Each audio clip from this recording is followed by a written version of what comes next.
न्यूनतम संसाधनों में अधिकतम उत्पादन को अर्थव्यवस्था कहते हैं। अर्थशास्त्र के जनक एडम स्मिथ को कहते हैं। उनकी पुस्तक का नाम है वेल्थ ऑफ नेशन, जो 1776 ईस्वी में प्रकाशित हुई। उन्होंने कर का सिद्धांत दिया। भारतीय अर्थशास्त्र के जनक विश्वेश्वरैया को कहते हैं। अर्थशास्त्र का क्षेत्र 3 है। अर्थव्यवस्था में आय के माध्यमों को क्षेत्र कहते हैं। इन्हें 3 भागों में बांटते हैं। पहला आर्थिक क्रियाओं पर स्वरूप, दूसरा कार्य के आधार पर शर्त और तीसरा स्वामित्व के आधार पर। तो स्वरूप है 3: प्राथमिक क्षेत्र, द्वितीयक क्षेत्र, तृतीयक क्षेत्र, शर्त संगठित क्षेत्र, असंगठित क्षेत्र। एवं स्वामित्व के आधार पर सार्वजनिक क्षेत्र, निजी क्षेत्र, संयुक्त क्षेत्र, सहकारी क्षेत्र।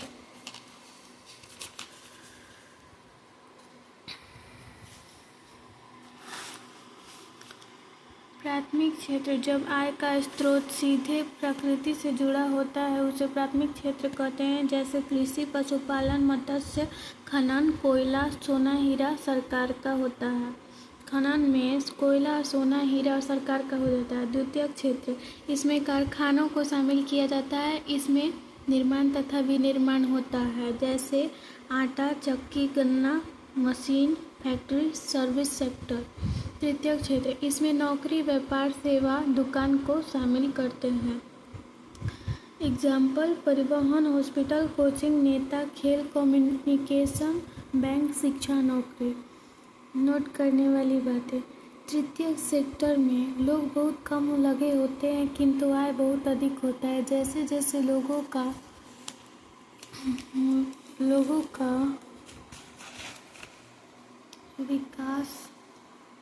विकास हो जाता है, वह प्राथमिक क्षेत्र को छोड़कर तृतीयक क्षेत्र में चले जाते हैं। भारतीय अर्थव्यवस्था के प्रारंभ में किंतु वर्तमान में समय में प्राथमिक क्षेत्र का योगदान मात्र 17% है एवं द्वितीय क्षेत्र का योगदान 29% है एवं तृतीयक क्षेत्र का योगदान 55% है। आज की डेट में इन तीनों क्षेत्रों में से सबसे ज़्यादा योगदान तृतीयक क्षेत्र का है। संगठित क्षेत्र, इसमें नौकरी की शर्त, समय और वेतन तीनों। इसमें नौकरी की शर्त संगठित क्षेत्र में है। छुट्टी, समय और वेतन, जिसमें तीनों निश्चित होता है, छुट्टी, समय और वेतन, उसे संगठित क्षेत्र कहते हैं। जैसे बड़े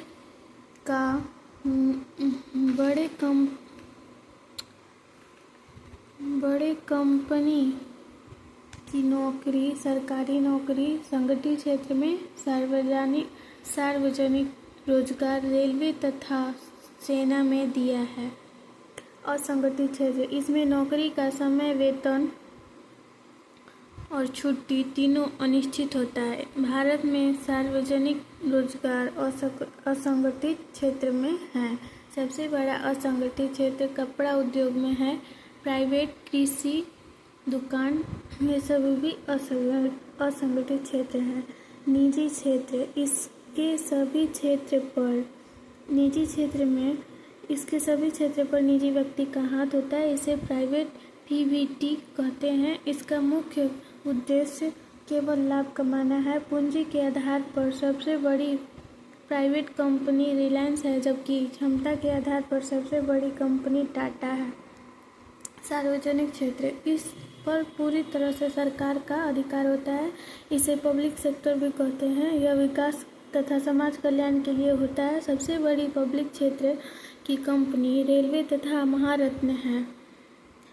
संयुक्त क्षेत्र पीपीपी, इसमें निजी तथा सार्वजनिक दोनों क्षेत्रों की भागीदारी होती है, अतः इसे पब्लिक प्राइवेट पार्टनरशिप कहते हैं। वर्तमान में भारत में सबसे तेजी से पीपीपी का विकास हो रहा है। उदाहरण के लिए मेट्रो। सहकारी, कोऑपरेटिव, जब किसी कंपनी का दिशा निर्देशक सरकार देती है उसे कोऑपरेटिव कहते हैं। एग्जाम्पल के लिए कोऑपरेटिव बैंक। कोऑपरेटिव का संचालन कई लोगों के समूहों द्वारा होता है। उत्पादन के 4 कारक होते हैं। पूंजी, पहला पूंजी उत्पादन में लगाया गया धन पूंजी कहलाता है। यह ऋण के रूप में भी हो सकता है। भूमि दूसरा है। जिस स्थान पर उत्पादन किया जाता है उसे भूमि कहते हैं। यह किराए के स्थान पर भी हो सकता है। तीसरा है श्रमिक। वस्तु के उत्पादन के लिए काम कर रहे मजदूरों को श्रमिक कहते हैं। चौथा है उद्यमी। कंपनी जिस व्यक्ति की होती है उसे उद्यमी कहते हैं। उत्पादन के 4 कारक पूंजी, भूमि, श्रमिक, उद्यमी।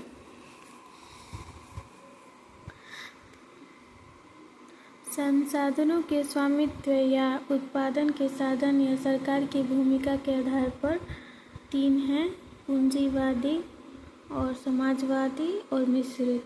पूंजीवादी अर्थव्यवस्था है। स्कॉटलैंड के अर्थशास्त्री एडम स्मिथ ने इसको प्रस्तुत किए थे, पूंजीवादी अर्थव्यवस्था को। एडम स्मिथ की पुस्तक है द वेल्थ ऑफ नेशन, 1776 ईस्वी में लिखा गया था। अर्थव्यवस्था के जनक भी एडम स्मिथ को भी कहते हैं और हस्तक्षेप का सिद्धांत भी एडम स्मिथ ने ही दिया था।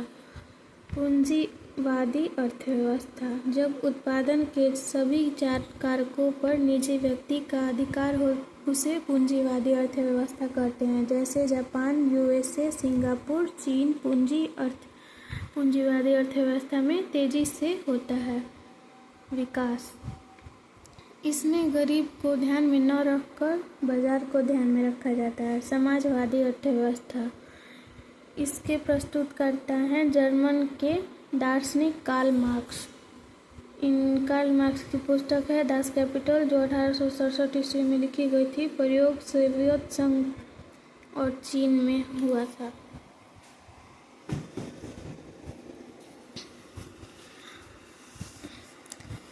उद्देश्य जन कल्याण, बाजार प्रतिस्पर्धा का अभाव, केंद्रीय आर्थिक नियोजन, बाजार कीमत के स्थान पर प्रशासकीय कीमत, आर्थिक समानता।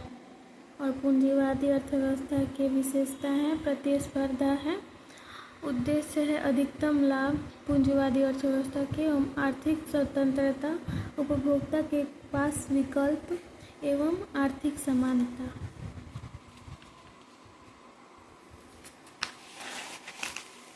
समाजवादी अर्थव्यवस्था, जब उत्पादन के 4 कारकों पर सरकार का अधिकार होता है तो उसे समाजवादी अर्थव्यवस्था कहते हैं। इस अर्थव्यवस्था में उत्पादन के साधनों पर सरकार का स्वामित्व होता है। सरकार अर्थव्यवस्था या क्रियाएं, उत्पादन, उपभोग, वितरण व विनिमय को संचालित करती है। उदाहरण के लिए सोवियत संघ, वियतनाम, क्यूबा, उत्तरी कोरिया इत्यादि। तीसरा है मिश्रित अर्थव्यवस्था। इसके प्रस्तुतकर्ता हैं ब्रिटिश के अर्थशास्त्री John Maynard Keynes, JM Keynes. और जॉन मिनार्ड कीन्स की पुस्तक का नाम है the general theory of employment, interest and money. कारण 1929 की वैश्विक महामंदी। विशेषता है मिश्रित अर्थव्यवस्था की जन कल्याण और कल्याणकारी राज्य, आर्थिक नियोजन, सामाजिक न्याय। मिश्रित अर्थव्यवस्था, जब उत्पादन के 4 कारकों पर निजी तथा सार्वजनिक दोनों का अधिकार हो उसे मिश्रित अर्थव्यवस्था कहते हैं। यह पूंजीवादी तथा राज्य आधारित अर्थव्यवस्था को मिश्रित रूप है। भारत, पाकिस्तान, श्रीलंका इत्यादि। द्वैध अर्थव्यवस्था, वैसी अर्थव्यवस्था जिसमें परंपरागत तथा आधुनिक विधियों का प्रयोग हो उसे द्वैध अर्थव्यवस्था कहते हैं। जैसे इंडिया, परंपरागत पुरानी, आधुनिक विधि मतलब आज की विधि का प्रयोग हो वो अर्थव्यवस्था द्वैध अर्थव्यवस्था है। समानांतर अर्थव्यवस्था, काला धन अत्यधिक बढ़ जाने के कारण को समानांतर अर्थव्यवस्था वह है जब काला धन अत्यधिक बढ़ जाता है तो उसे समानांतर अर्थव्यवस्था कहते हैं। इसमें मौद्रिक नीतियाँ कम होती है। काला धन किसे कहते हैं? वैसा धन जिस पर टैक्स नहीं दिया जाता है उसे काला धन कहते हैं। काला धन की जानकारी सरकार को नहीं होती है। मौद्रिक आय, किसी श्रम के बदले मिले धन को मौद्रिक आय कहते हैं। प्रयोज्य आय डिस्पोजेबल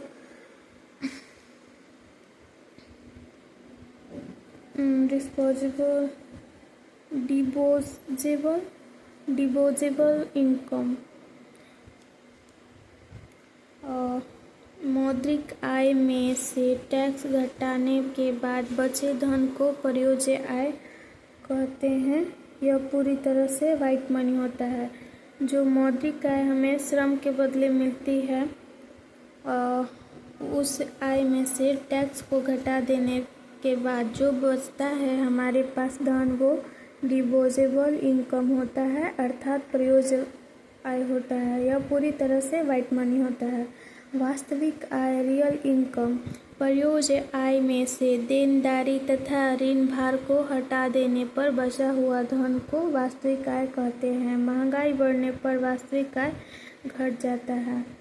वास्तविक आय जब हम किसी से कर्जा लेते हैं उसे भी लौटा देते हैं, तो जो हमारे पास धन बचता है उसे वास्तविक आय कहते हैं। अर्थात मौद्रिक आय में से टैक्स और ऋण भार को घटा देंगे तो हमारे पास वास्तविक आय बचता है। एग्जाम्पल के लिए नीतीश ने अनुराधा से 4,000 कर्ज लिए थे। यदि नीतीश की आय 1 लाख रुपए है तथा नीतीश पर 30% टैक्स है, तो सभी आय की गणना कीजिए। मौद्रिक आय है टोटल नीतीश की 1 लाख रुपए, प्रयोज्य आय है 1 लाख पर 30% घटा देंगे तो हमारे पास होगा, और इसका 30% निकालेंगे तो यहाँ पे 1 लाख में से 30,000 घटा देंगे तो बचेगा 70,000।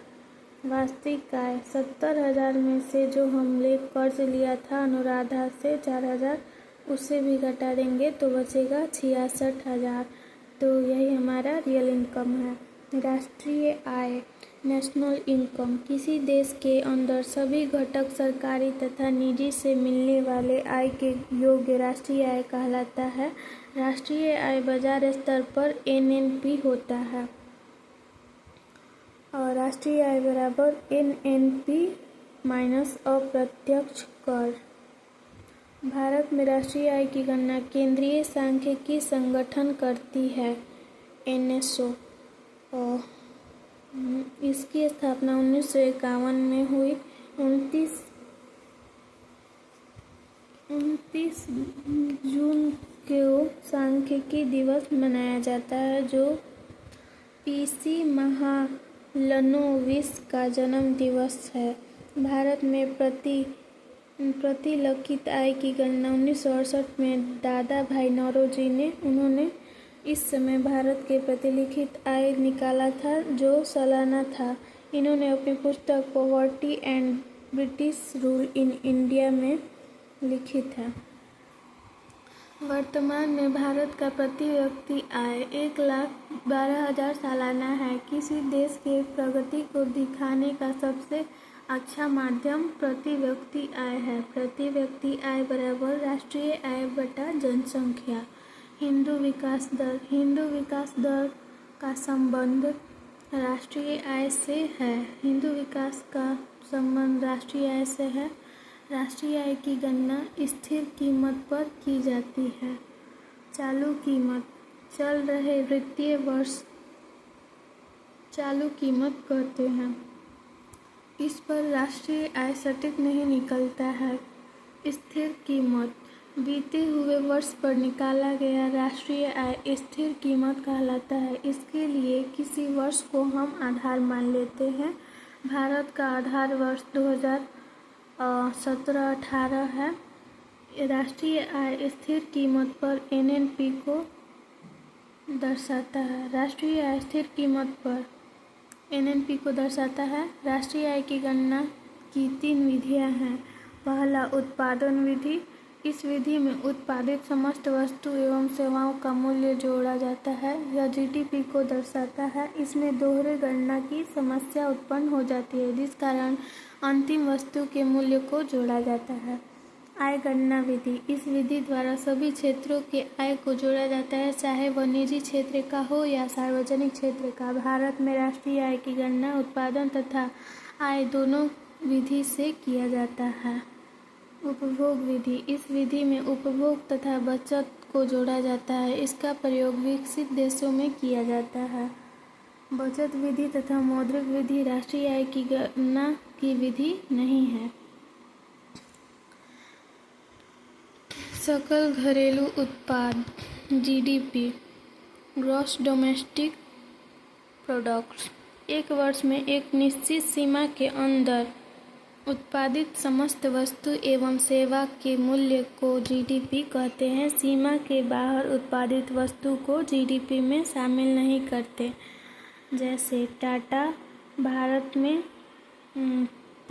LG भारत में कमा रहा है, और टाटा LG भारत में कमा रहा है 800 और 300, तो इन दोनों को जोड़कर होगा 1100। और एक भारतीय है जो भारत में काम नहीं करके विदेश में काम कर रहा है, उसकी आय है 150 रुपये, तो GDP होगी 1100, क्योंकि GDP में सीमा के अंदर के वस्तु को GDP में शामिल करते हैं। सकल राष्ट्रीय उत्पाद GNP, ग्रॉस नेशनल प्रोडक्ट्स। यह पैसा राष्ट्र के काम का होता है। इसमें केवल भारतीय के आय को शामिल करते हैं। माना भारतीय द्वारा विदेश में अर्जित आय X है तथा विदेशी द्वारा भारत में अर्जित आय Y है, तो GNP बराबर GDP plus X minus Y, तो होगा टाटा का 800 और LG का 300, तो GDP होगा 1100 प्लस जो विदेश में काम कर रहा है राम, उसका आय है 150, जो भारतीय है राम मगर विदेश में काम कर रहा है, तो भारत में जो काम कर रहा है उसको GDP कहते हैं। तो 1100 और प्लस विदेश में भारतीय काम कर रहा है 150, और LG विदेश का भारत में काम कर रहा है तो -300, तो होगा 150 minus 300 is equal to 150 minus 150, तो 1100 माइनस 150 होगा 950। नोट करने वाली बातें, x माइनस y को शुद्ध साधन आय कहते हैं। x माइनस y को शुद्ध साधन आय कहते हैं। केस 1, यदि x बराबर y हो तो संतुलित अर्थव्यवस्था GNP बराबर GDP होता है।